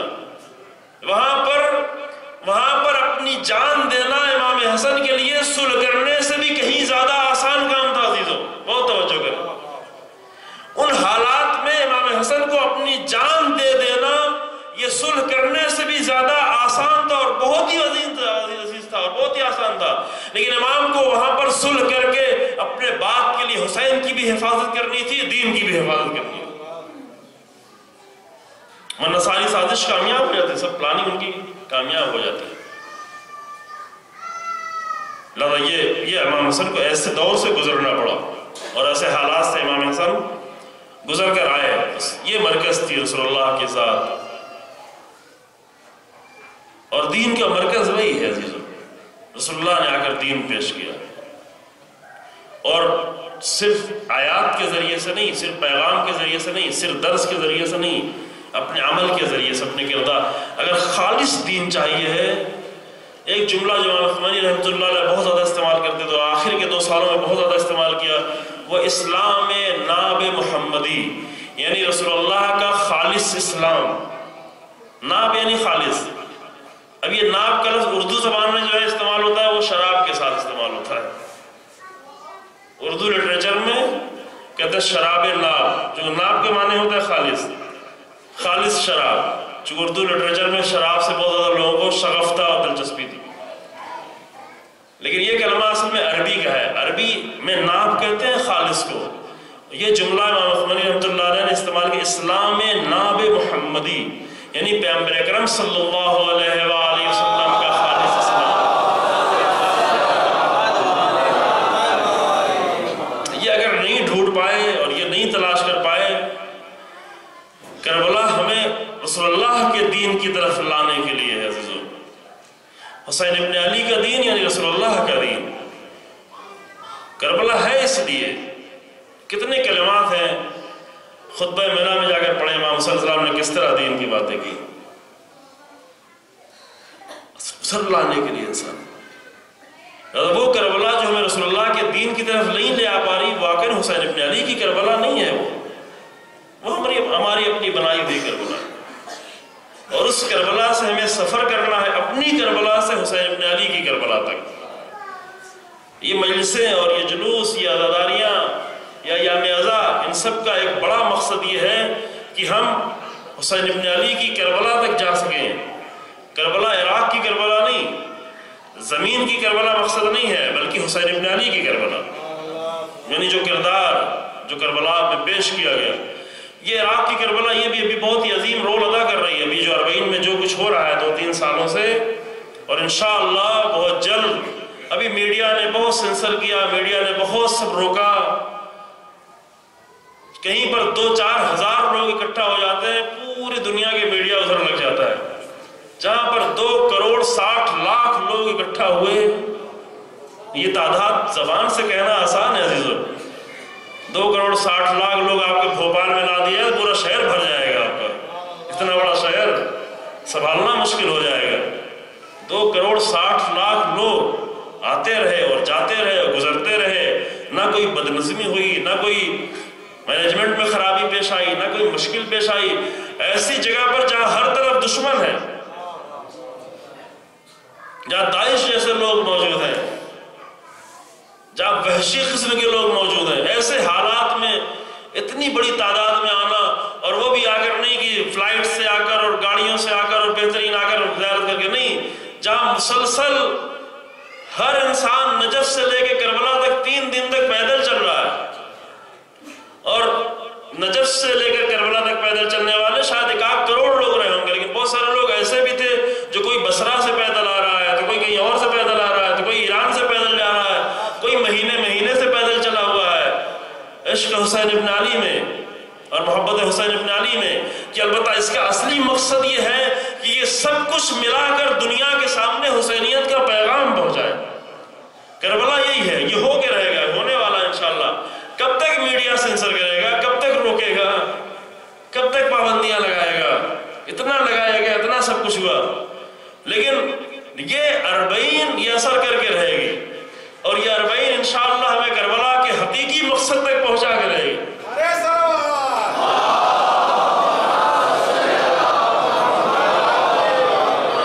40 کی زیارت کی بہت اہمیت دی گئی ہے، روایت آپ نے پڑھی ہوگی مفاتیح الجنان میں، 40 کے دن جو روایت لکھی گئی ہے کہ مومن کی 5 نشانیوں میں سے ایک نشانی ہے کہ 40 کی وہ زیارت کرتا ہو، اور قریب جا سکے تو کیا کہنا ہے، قریب نہ جا سکے دور سے 40 کی زیارت، حسین ابن علی کی زیارت، کیونکہ 40 کا مطلب ہے، یہیں پر گفتگو تمام کر دیں گے عزیزو، 40 کا مطلب ہے 40واں۔ 40 کہتے ہیں، 40 تعداد ہے نا، 30 و 40، 10 یعنی 10، 20 یعنی 20، 30 یعنی 30، 40 یعنی 40، 50 یعنی 50، ایسے یہ تعداد ہے۔ 40 کیا؟ 40 میں کیا رکھا ہوا ہے؟ یہ 40 کے لیے کیوں اتنا 2,60 لوگ جا رہے ہیں، 60 لاکھ لوگ جا رہے ہیں؟ 40 ہے کیا؟ میں 40 کی وضاحت کروں اور پھر انشاءاللہ کل آپ کی خدمت میں کل کی اہم گفتگو ہوگی انشاءاللہ۔ جو حضرات اپنے قریب کے لوگ ان کو بھی بلائیں گے کہ جو اسلام کا چہرہ پیش کیا جا رہا ہے، غیر مناسب چہرہ، شیعت کے اندر بھی اور غیر شیعوں میں بھی، لیکن ابھی 40 کے اوپر توجہ کریں۔ 40 یعنی کیا؟ 40 یعنی 40۔ 40 یعنی کیا؟ 40 پہ کبھی غور کیا؟ یہ اپنے مردوں کو جو ہم 40واں منا رہے ہوتے ہیں وہ تو ایسے ہی بس خالی ہے ثواب پہنچانے کے لیے، اس میں کچھ 40ویں میں کچھ نہیں رکھا ہوا ہے، لیکن امام حسین کے 40ویں میں بہت کچھ ہے، امام حسین کے 40 میں ہے، چونکہ 40 ایک اسلامک ٹرم ہے۔ 40 صرف عربی زبان کا اور عربی تعداد کا کلمہ نہیں ہے، بلکہ 40 کو اسلام میں ایک اہمیت دی گئی ہے۔ جلدی سے میں عرض کر رہا ہوں، وقت اتنا زیادہ نہیں ہے. قرآن میں بھی جگہ جگہ آیا ہے 40. کبھی جناب موسیٰ سے کہا گیا کہ وَوَعَدْنَا مُوسَىٰ 30 لَيْلَةً فَأَتْمَمْنَاهُ بِعَشْرٍ فَتَمَّ مِيقَاتُ رَبِّهِ 40 لَيْلَةً. 40 نہیں، ہم نے موسیٰ سے وعدہ کیا تھا 30 راتوں کا، لیکن 30 رات کافی نہیں تھی. فَتَمَّ مِيقَاتَ رَبِّهِ فَأَتْمَمْنَاهَا بِعَشْرٍ. اس 30 کو ہم نے 10 کے ذریعے سے کامل کیا. 30 کو 10 کے ذریعے سے کامل کیا. جناب موسیٰ کی جو میقات ہوئی تھی، پہلی ذیقات سے لے کر کے 30 ذیقات تک، یہ 30 دن کی میقات تھی جناب موسیٰ کو. 30 ذیقات جب ہوئی تو اللہ نے 10 دن اس میں اور اضافہ کیا. پہلی ذی الحج سے لے کے 10 ذی الحج کی ذی الحج کی نماز بھی پڑھی جاتی ہے. ایران میں تو ہر مسجد میں لازمی طور پر پڑھی جاتی ہے. پتہ نہیں آپ لوگ یہاں پڑھتے نہیں پڑھتے. 2 رکعت نماز ہے نماز مغرب و عشاء کے درمیان میں، جہاں پر یہ آیت بھی پڑھی جاتی ہے فَتَمَّ مِيقَاتُ رَبِّهِ 40 لَيْلَةً. کیوں پڑھی جاتی ہے؟ اس لیے کہ وہ 10 دن جو تھے وہ پہلی ذی الحج سے 10 ذی الحج کے تھے. 10 دن پہلے 30 دن جناب موسیٰ کے ہو چکے تھے، 10 دن اس میں اور اضافہ کیا گیا. فَتَمَّ یعنی تمام کرنا، کامل کرنا، کمپلیٹ کرنا. پھر قرآن نے کہا کہ فَتَمَّ مِيقَاتُ رَبِّهِ 40 لَيْلَةً، یہ 40 دن کی ہو گئی. کیوں 40 دن روکا گیا جناب موسیٰ کو؟ جناب موسیٰ کو بلایا گیا تھا ایک ان کا کورس پورا کرانا تھا اللہ کی بارگاہ میں. چونکہ اسلام میں 40 کو اہمیت ہے. 40 کے معنی اسلام میں یہ ہوتے ہیں کہ کسی بھی عمل کے لیے 40 دن کے لیے عہد کریں گے، یہ عمل ہمیں 40 دن انجام دینا ہے. 40 دن اگر کسی بھی عمل کو انجام دیں گے تو وہ عمل انسان کی روح کا حصہ بن جائے گا. یعنی کوئی بھی عمل اگر 40 دن تک یہ طے کرے کہ یہ اچھا عمل ہے، یہ ہماری زندگی کے لیے مفید ہے، یہ ہمارے لیے مفید ہے، ہماری دنیا اور آخرت کے لیے مفید ہے، جو بھی آپ طے کریں گے یہ عمل ہمارے لیے مفید ہے، اگر یہ طے کرے کہ 40 دن یہ عمل انجام دینا ہے اور 40 دن مضبوطی سے باقی رکھیں، تو 41ویں دن اس کے خلاف بھی اگر کرنا چاہیں گے تو نہیں کر پائیں گے، کیونکہ 40 دن میں روح کا حصہ بن گیا. روح اس کو آپ کو روکے گی، نہیں کرنے دے گی، منع کرے گی، ٹوکے گی، آگے نہیں بڑھنے دے گی.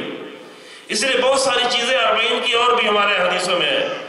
روایت میں کہ من اصبح للہ 40 صباحا، جو 40 دن اللہ کے لیے اٹھے، ارادہ کرے کہ اللہ کے لیے اٹھ رہا ہے، ناشتے کے لیے نہیں، چائے پینے کے لیے نہیں، آفس جانے کے لیے نہیں، اس لیے نہیں، ناشتہ عورتیں جو ہیں کچن میں جانے کے لیے اور ناشتہ پکانے کے لیے نہیں، بلکہ 40 دن اٹھے اللہ کے لیے. اگر 40 دن یہ کام کرے تو حدیث یہ کہتی ہے کہ اس کی زبان سے وزڈم اور حکمت کی باتیں جاری ہونا شروع ہوں گی. یعنی اس کے دل سے نکل کر اس کی زبان سے حکمت کی باتیں نکلنا لگیں گی. یہ وعدہ کیا گیا ہے. یعنی 40 دن اگر انسان اللہ کے لیے کر دے تو اس کی زبان سے حکمت کی باتیں نکلنا شروع ہوتی ہیں، اس کے دل سے حکمت کے چشمے پھوٹنا شروع ہوتے ہیں. یا اسی طرح روایتوں میں بہت زیادہ 40 حدیثوں کو یاد کرنا، سنا ہوگا نا، 40 حدیثیں، 40، کیونکہ 40 حدیثیں اگر انسان کی زندگی میں آ جائیں تو اس کی زندگی بہت ہی پاکیزہ ہو جائے گی، بہت ہی محترم ہو جائے گی، بہت ہی عاقلانہ زندگی ہو جائے گی. جو حدیثوں میں عقل ہے، حدیثوں میں شعور ہے، حدیثوں میں زندگی ہے. اگر 40 یاد کرنے سے مراد یہ نہیں کہ زبان سے رٹ لیا، جو کہ حدیثوں کی یاد کرنے کی جگہ ذہن نہیں ہے بلکہ زندگی ہے. یہ بات عرض کی جا چکی ہے. ہر چیزوں کے رکھنے، حفاظت کرنے کی جگہیں الگ الگ ہوتی ہیں. سونے چاندی کو کہیں اور حفاظت کی جاتی ہے، مال دولت کی کہیں اور حفاظت کی جاتی ہے، اشعار کی کہیں اور حفاظت کیا.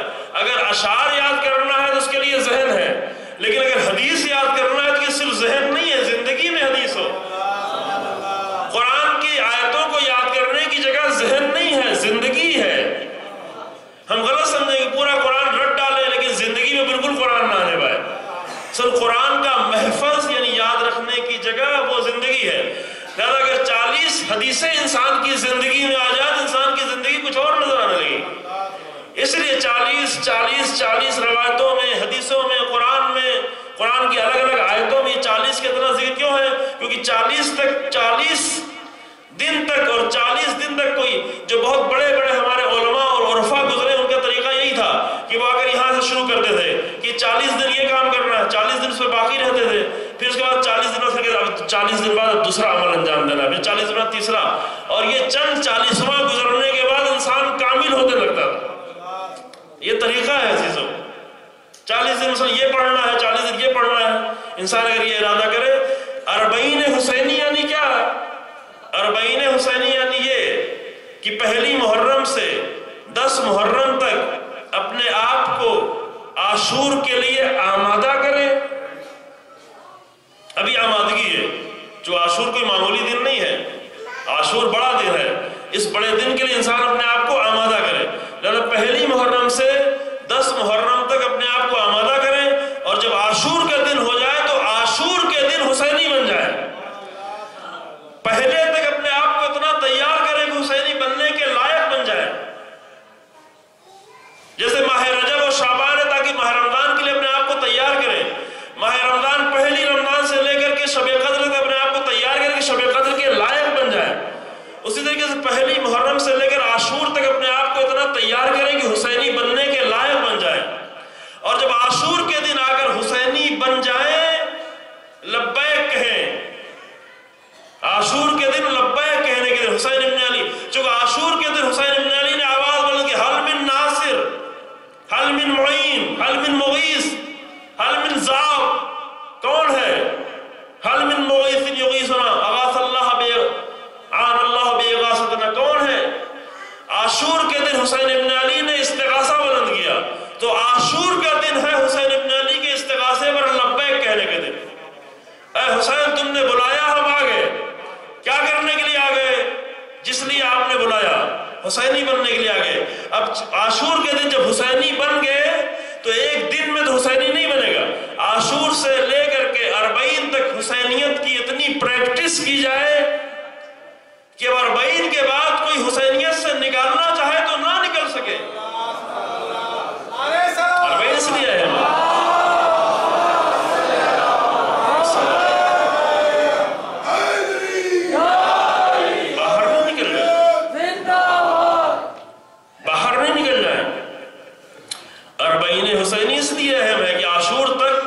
عاشور سے لے کر کے 40 تک حسینیت کی پریکٹس کی ہے، حسینی راستے پر چلا ہے، حسینیت کو سمجھا ہے، حسینیت کو انسانی زندگی کا راہ حل سمجھا ہے۔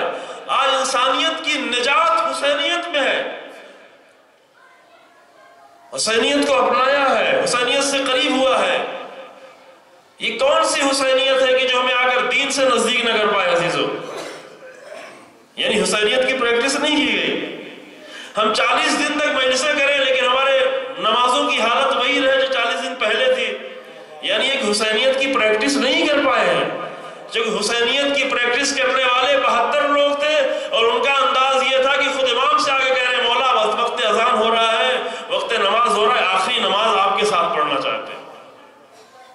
یہ نہیں ہے حسینیت کی پریکٹس، یعنی کیا؟ یعنی پورا دین۔ چونکہ حسینیت میں صرف دین کے سوا اور کچھ نہیں ہے۔ حسینیت میں رسول اللہ کا کامل دین ہے، امیر المومنین کا کامل دین ہے۔ اب کوئی 40 دن تک اگر حسینیت کی پریکٹس کر لے تو بھلا اس کے لیے کیسے ممکن ہے کہ 41ویں دن حسینیت سے باہر نکل جائے؟ نہیں نکل سکتا۔ وہ نہ 41ویں دن نکلے گا، نہ 42ویں دن نکلے گا، نہ 9 ربیع الاول کو نکلے گا، نہ کسی اور بہانے سے نکلے گا۔ یہ وہ لوگ کہ جو آ کر خوشی کا نام لے کر سب کچھ چھوڑ کر باہر نکل جاتے ہیں، انہوں نے صحیح طریقے سے حسینیت کو نہیں سمجھا تھا۔ 40 دن تک جو حسین ابن علی کا ذکر کر رہا ہو وہ 9 ربیع الاول کو غیر حسینی نہیں بن سکتا، ممکن نہیں ہے۔ بس حسینیت ایک آئیڈیالوجی ہے، حسینیت ایک طرز زندگی ہے، حسینیت ایک انداز ہے، حسینیت ایک مکتب ہے، اور جس کی سب کو ضرورت ہے عزیزو۔ بس تمام ہوئی گفتگو آ کر حسین ابن علی نے صرف آ کر اس لیے نہیں اتنی قربانیاں دی تھی کہ ہمیں لوگ یاد کریں گے، ہمیں لوگ یاد کر کر کے روئیں گے۔ حسین ابن علی کو ان ساری چیزوں کی پرواہ نہیں ہے۔ اپنے انداز سے ہم سوچنے لگتے ہیں کبھی کبھی کہ ہمارا ذکر ہو، ہمیں پہچانا جائے، ہمیں یاد کیا جائے، یہ کیسی باتیں ہیں؟ حسین ابن علی نے قربانی دے دی تاکہ دین، جب تک حسین ابن علی زندہ ہے تب تک یہ قربانیاں زندہ ہیں۔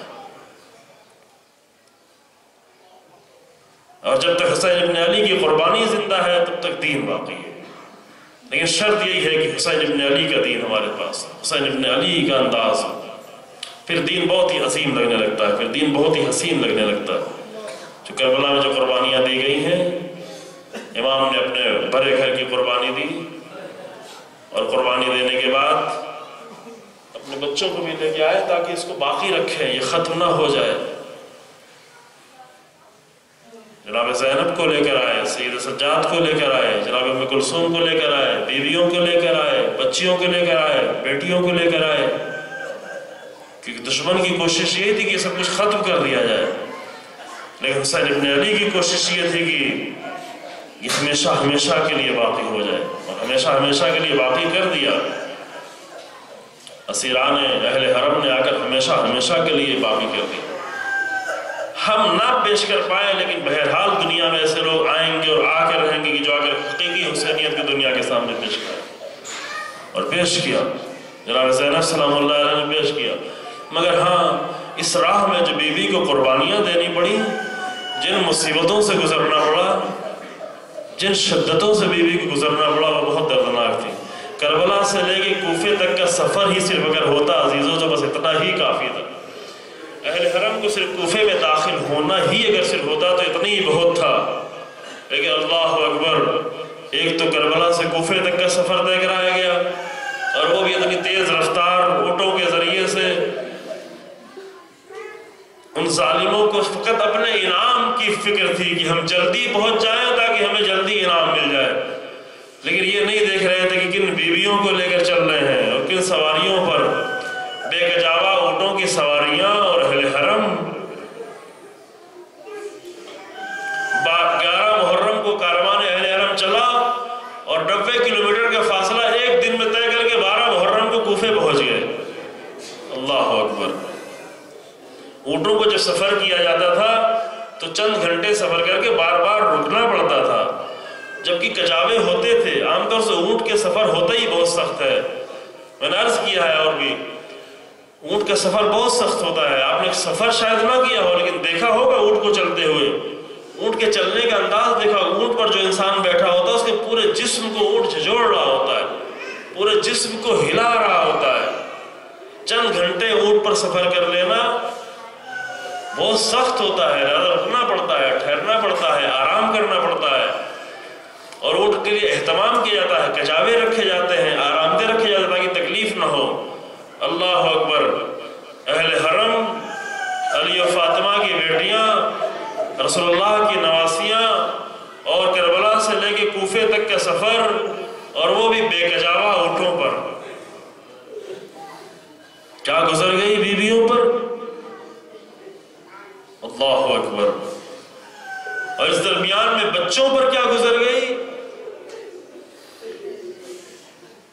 کربلا کے بچوں کو ہم نہیں دیکھ پاتے تھے، کربلا کے بچوں پر کیا گزر رہی تھی.